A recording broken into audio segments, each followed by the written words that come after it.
In this video, I'll be showing you how to fix gray screen on Windows 11. It's a very simple method, so if you find this video helpful, be sure to drop a like and subscribe. Now, a gray screen can manifest in two ways, as a frozen solid color or as a persistent gray boot screen following an update. So if your screen is gray but the PC is still running, your graphics driver likely crashed during a background update.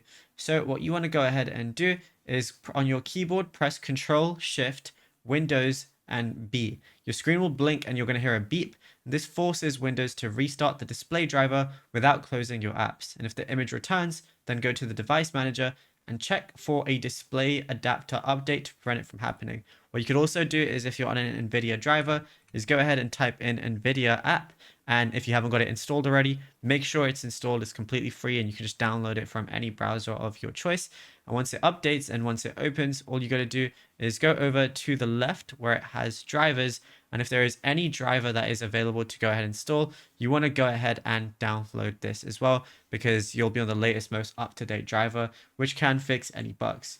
Now, there can also be security patches that, mess things up. So what you want to go ahead and do, if you can move your mouse, but the screen is a solid gray with no icons or a taskbar, what you're going to do is go ahead and press Control-Alt-Delete, or go over to the search bar and type in Task Manager. And then on the very top, you want to see Run New Task. Go ahead and press that. And then you want to type in Explorer.exe like this, and then go ahead and hit Enter. Once you do, this manually starts the Windows user interface, and if this fixes it, the issue was a software conflict, likely with a third-party start menu or a custom theme application.